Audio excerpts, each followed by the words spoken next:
The Global Sustainable Tourism Council, or GSTC, was created by UN agencies and conservation NGOs in 2007 to develop global standards for sustainable travel and tourism. There are two sets of these standards, or criteria: destination criteria for public policymakers and destination managers, and industry criteria for hotels and tour operators. The Sustainable Tourism Training Program is one of the many resources about the criteria that GSTC provides tourism stakeholders. The program involves in-person, hands-on guidance in improving sustainability practices within organizations, businesses, and across destinations. Dr. Mihee Kang is one of GSTC's globetrotting trainers whose focus is on the Asia-Pacific region and is one of the organization's female team members. I caught up with Dr. Khan at the tail end of the GSTC Sustainable Tourism Conference in March to talk about her experience as a female leader among the predominantly male communities with whom she works across the region, from Vanuatu to Thailand. Learn who her role models are, how she is received in her home country of Korea, and why she believes greed is good. Incidentally, GSTC was recently recognized by Equality in Tourism International, a charity dedicated to ensuring that women have an equal voice in tourism and hospitality and an equal share in its benefits, for its equal representation of men and women on its board. Visit www.gstcouncil.org for more information.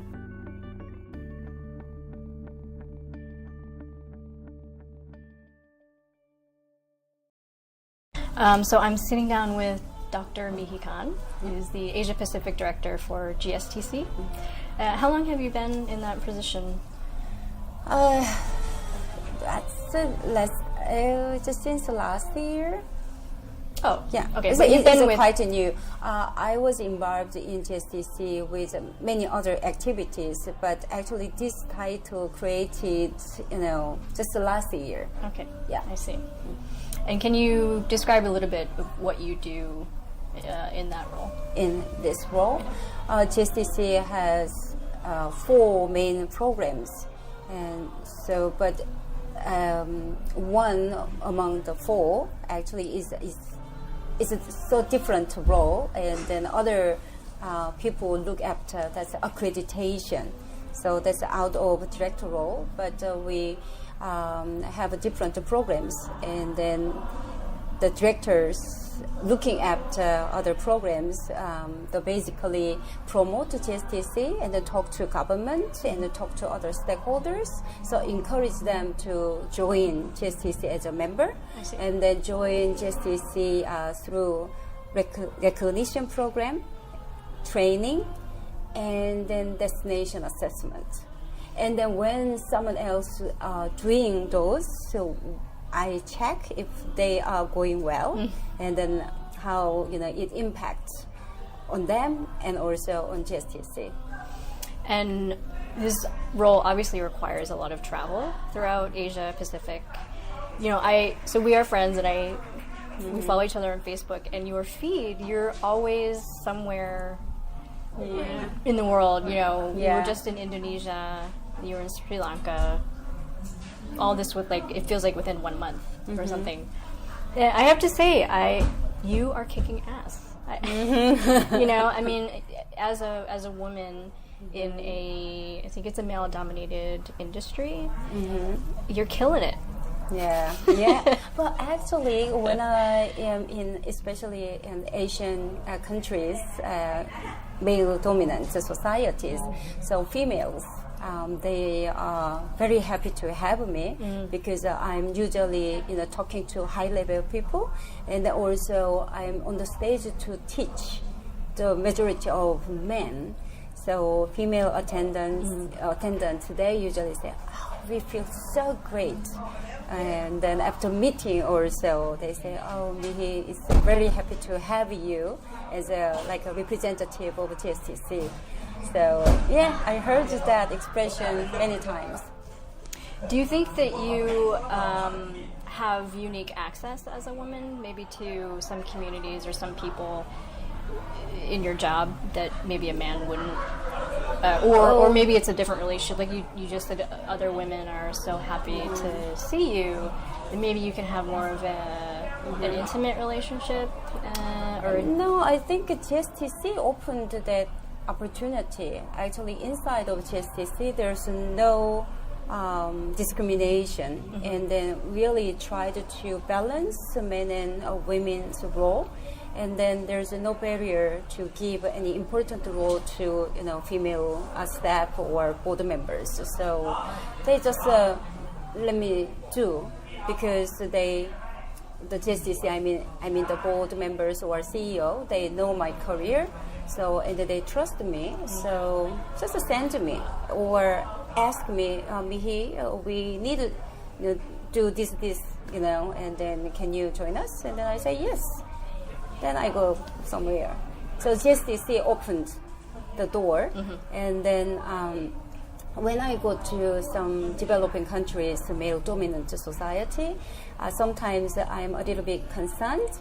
But because I'm also a woman, I approach them really nice way, and then I think that's one of the benefits. They may want to put me down because I'm a woman, but my role is delivering GSTC, and then usually I train them so they can't look me down. Yeah. And then I think my academic background and the other field experiences really help me to, I can say, not dominant, but not to make them put me down. Yeah. And do you find that the experiences, sort of what you just described, are similar regardless of the level, of whether it's a government official or a village chief? Because going in, meeting a community for the first time, and being in a leadership position, that you're looked at the same way, whether it's,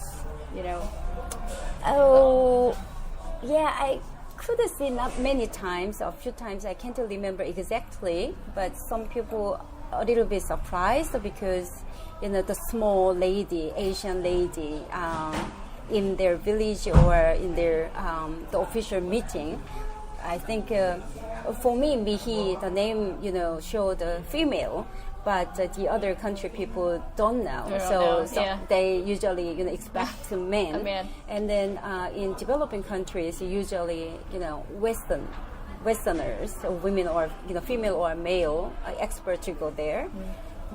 So they surprised, but someone from their side always introduced me, and then they emphasize Dr. Mihee Kang, and then from that's director or trainer of GSTC, and then that position also makes them just accept me as an expert or representative of GSTC.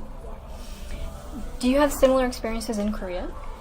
Because it's a pretty not patriarchal recently, but society. in the past, when I was a young professor, and then sometimes the men in a high position, they just assumed I was a student, and then even I was there as the team leader or research team leader. Sometimes they just skip me when they shake a hand. So because I was a student, looked like a student, and then female student. So I experienced that. And then in Korea still, it's really changed, but still I emphasize my age. And then I also, in some Asian countries, I give a hint of my age, because still age is important.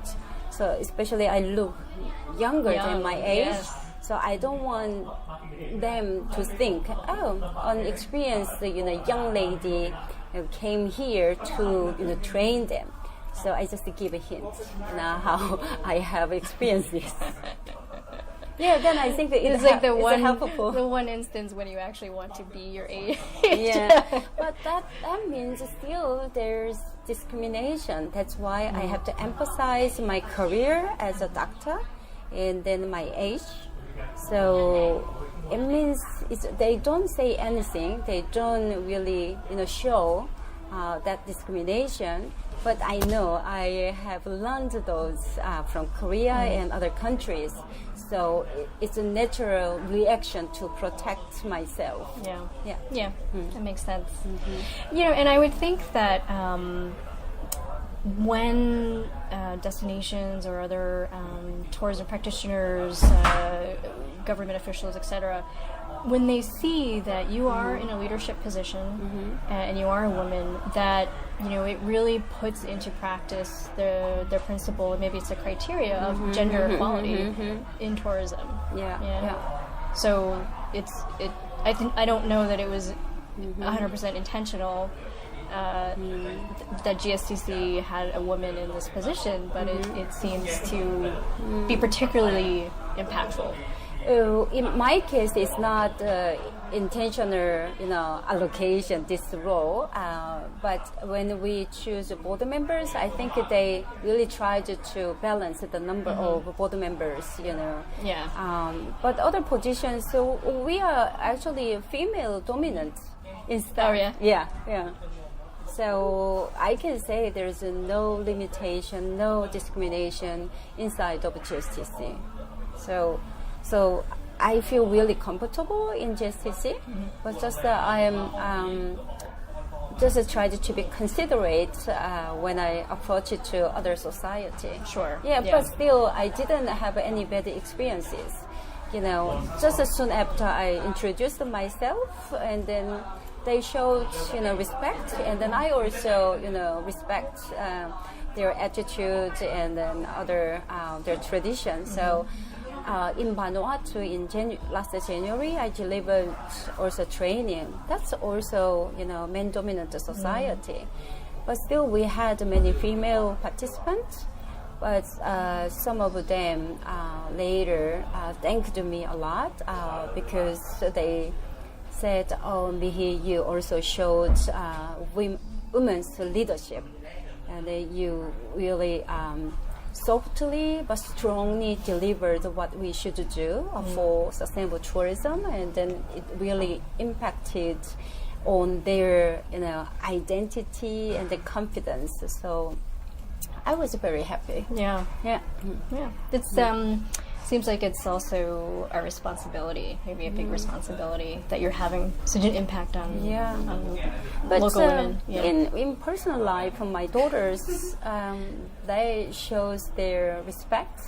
They always say, "Mommy, you are our mentor," and then we are really proud of what you are doing globally.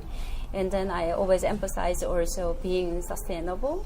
So they say, "Mommy, that looks really difficult, but actually your the actions really inspire us." So, that's wonderful. Yeah, I think that's the best reward, for me. Yeah. Is she interested in tourism, sustainable tourism? Actually, as a profession, I mean. Yeah, the both were interested, but my elder daughter, she took her education. But she travels a lot, and then the younger one, now she's preparing university, so she also wants to enter study tourism. Yeah, as her score allows to get that's right. Yeah, try to the permission. Yeah, that's a tough. Because actually, younger one didn't quite understand what I was doing.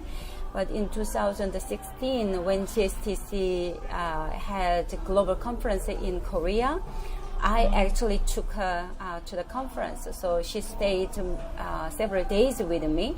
And then I introduced her to all my international colleagues. So I always talked about those people. So she knew the names, but it's the first time she met all the different, professionals working in business and academia, and also NGOs. And then she was really inspired, and then she became, I can say, more understands mom's work, and then proud of me. So it was a really good chance for me. She was in really serious puberty.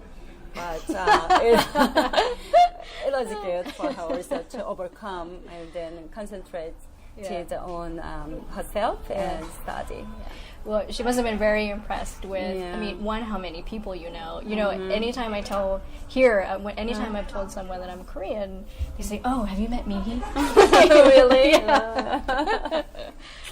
Yeah, no, you're popular. So who are your role models? My role model, it's a few, but actually in GSTC, several people actually showed how I live. And then our CEO, Renji, really takes action. He doesn't just speak. He really tried to do it when he mentioned it. So I really respect. And then there's another young director covering the America.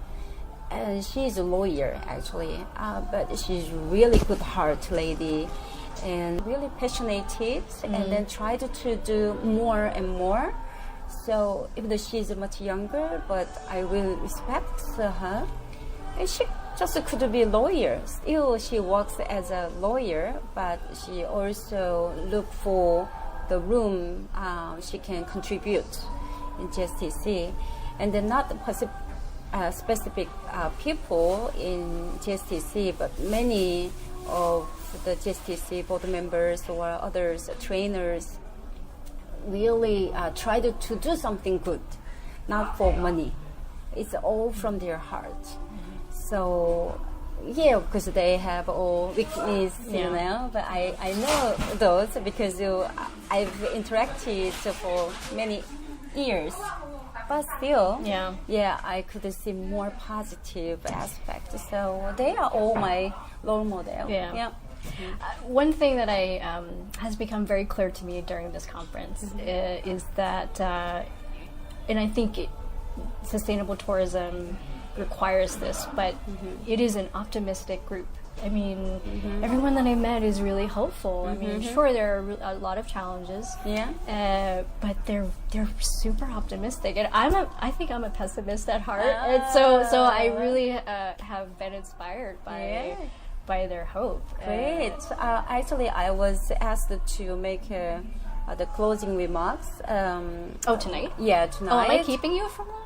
What time? We start to 6:30, so 5 minutes okay. or so. I'm sorry. Yeah, no. I decided to say, but if I mention what I will deliver, I always closing my remarks after training. I say the two things. One, don't be afraid of being greedy for being more sustainable. So we can be greedy.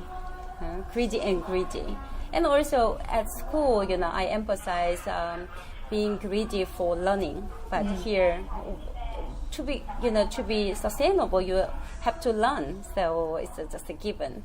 And second one, I say, GSTC says the sustainable tourism is the journey. And then enjoy the journey. We will have a lot of challenges in our journey, but to enjoy or to get stressed, that's our choice. And then I choose to enjoy, and then I encourage our participants to enjoy their journey. Yeah, and then this evening I will mention those two. That was a perfect way to end this. Thank you so much. It's been a pleasure. Thank you. Well, this is the final episode of Season 1, and I want to thank everyone, the amazing people from GSTC and all the interviewees, and you, podcast listeners, for your support these past few months. You can revisit all episodes by searching for the Sustainable Travelogue in Apple Podcasts, YouTube, or by visiting sustainabletravelogue.buzzsprout.com.